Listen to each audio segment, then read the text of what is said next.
Something very fishy just happened with these GDP numbers, but I don't think everybody is talking about the full story. In fact, everybody's blaming the Trump tariffs on all of the craziness that we're seeing in the market. Well, the tariffs are off, and now we're seeing exponential changes in the GDP numbers and predictions. It doesn't make sense. Something is not adding up here, folks. Of course, we're talking about the Atlanta Fed Now numbers. Now, look at this. Look at this sharp increase. We saw the Atlanta Fed Now, which is essentially what they use to estimate the GDP numbers. We saw that start to float around that 2.1, 2.3, and then now all of a sudden it shot up in just two different forecasts and is now right around 4.5, 4.6%. Huh? Are you kidding? Is the actual inflation rate and the overall economy doing twice as good as it was just a couple weeks ago? Well, the quick answer is no. I mean, it's all about market optimism, and nothing is going to change quite as drastically as what we're seeing here. But the interesting thing is what everybody has been always pointing to throughout this entire time. They've always been looking at, hey, it's the tariffs, it's the tariffs, it's the tariffs. So why are these tariffs potentially looking at as a negative for the global economy? Donald Trump, he made the 90-day reprieve, and in the de-escalation of these trade tensions, both countries announced that they have slashed tariffs for a period of 90 days as they negotiate a broader deal. From May 14th, additional U.S. tariffs on Chinese imports will fall to 30% from 145%. So as many of you know, right, that has changed. But the biggest thing that's changed is that the U.S. economic growth forecast cut sharply due to higher tariffs. So its report has lowered in other areas as well, which is interesting because the Fed Now, as we see, drastically increased. The Atlanta Fed Now and all of their statistics here. But according to this Fox Business article today, well, it has cut drastically to 1.6 in 2025 and 1.5 in 2026, well below the 2.8% growth in domestic product recorded last year. So it's interesting that we are seeing the differences being highlighted in all of these different data sets. In fact, the Fed now is saying, hey, we're going to see the overall GDP skyrocket in flight and absolutely take off. Or on the flip side of things, this other data set, the OECD, is now saying, well, pack it up, folks. We're done. We're cooked like turkey on Thanksgiving.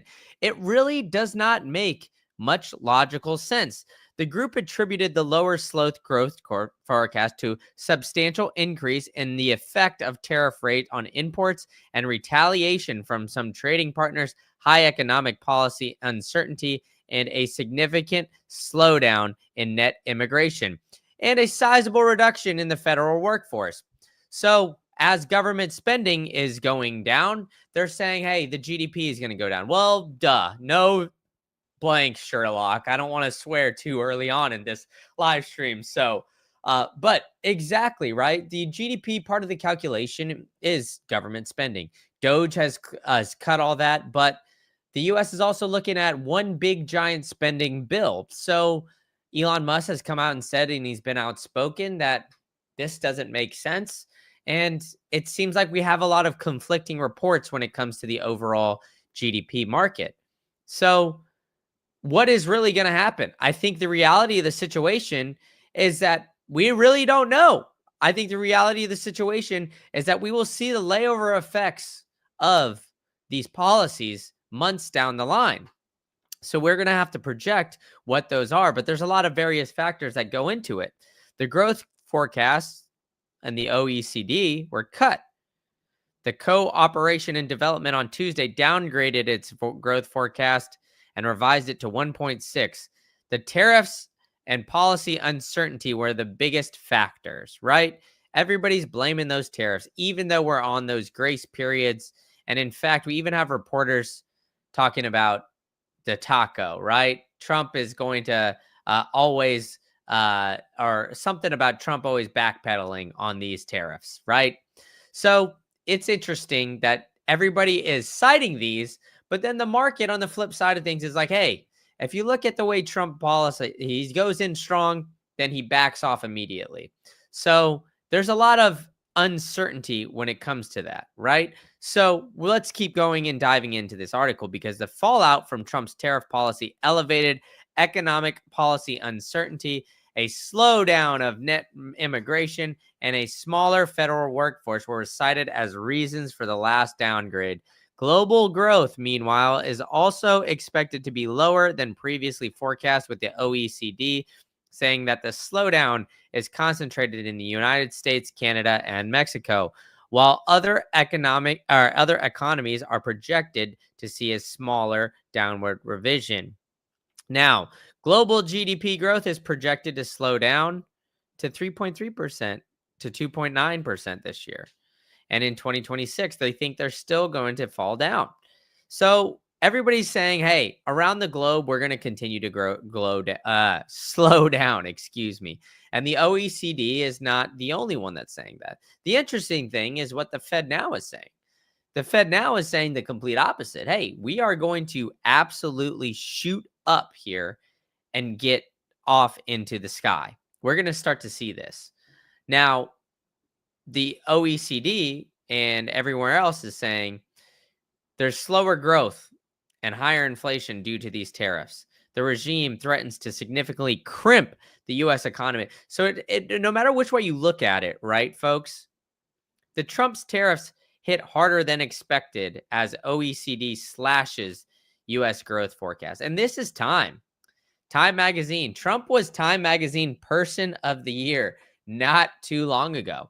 And now they're writing some hit pieces on the man. They're saying, hey, he's not exactly doing what's best for the economy. In fact, if you really look at the overall market here, we're seeing the potential of this big slowdown, right? Everybody's looking at the strength of Dixie, which actually kind of came up a little bit today.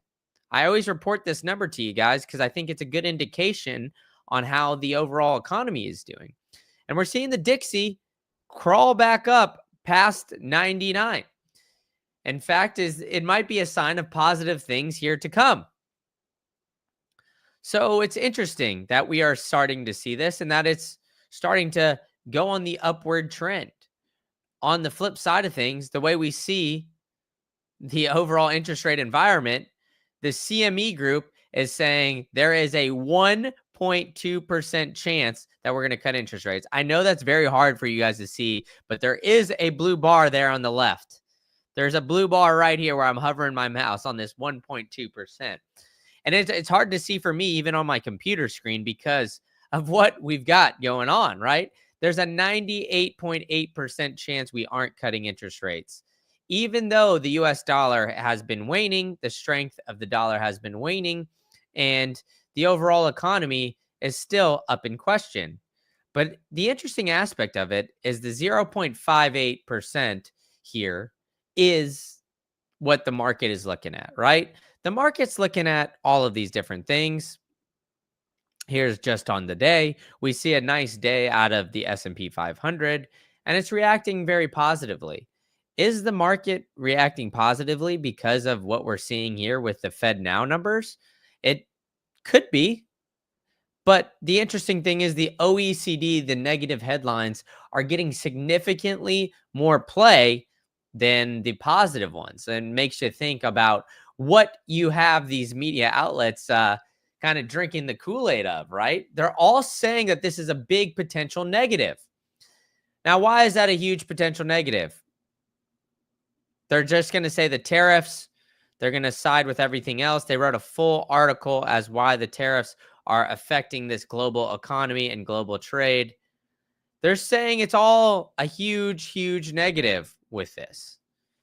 The reality of the whole situation is that it's a mixture of things, a cocktail of sorts, where the growth forecasts are going to be cut because of, quote, Trump tariffs. But the reality of the situation is that they're not going to be, the economic forecasts are not going to be taken down by too much because we have too many conflicting reports. We see the Fed now, which is just an automated calculation. It's nothing to do with, projections. The OECD is more human-based projections, which, leads to emotional decision making, all of these different things. And so the OECD is more based on, hey, we think the Trump tariffs are going to do the negative, where the Fed now is more automated. So which one are you guys going to believe, the numbers or the people? It's really up to you. I lean a little bit more towards the numbers, and I think that this is going to be more of a positive flip for GDP, especially now that we're seeing, the Fed start to come in. I see we got the legend McLovin in the chat. What's going on, brother? Hope all is well. We got all three of you in the chat. Thank you guys for joining. Come and join. Make the chat lively. Maybe I'll do something crazy, but either way, we're looking at the way that the OECD is chopping these US GDP forecast, right? The turbulent tariff policy is projected to cause a sharper slowdown in economic growth in the United States and around the world. The Organization of Economic Cooperation and Development found in a Tuesday report. From 2.8 to 1.6 is a big cut, right? That's not something to slouch at. And these numbers are showing a drastic decrease. Now, I don't think that this decrease is going to be as drastic as they're pointing out. But hey, these guys are making these projections for a reason, and they're saying that it's all because of the tariffs. I tend to believe that the tariff policies were so quick and swift that it's not going to make a huge impact. I mean, you would see impacts if the economy shut down for months at a time, but that didn't happen this year, at least.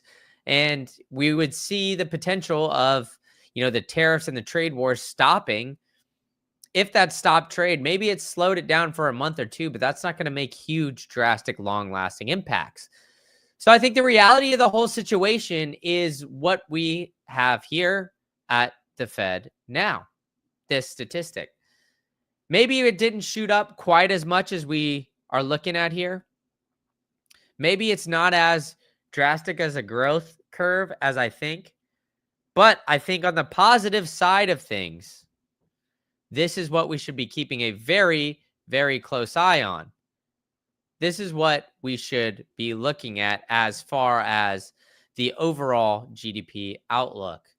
Now, if you guys are just joining me for the first time, please hit that subscribe button, hit that like button. I'm trying to get to 1,000 subs ASAP. I just crossed 200, so thank you guys all for subscribing.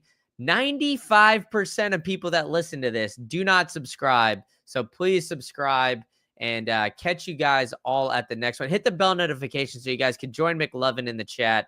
Thank you, McLovin, for always being here in the chat, and I will catch you guys all at the next one.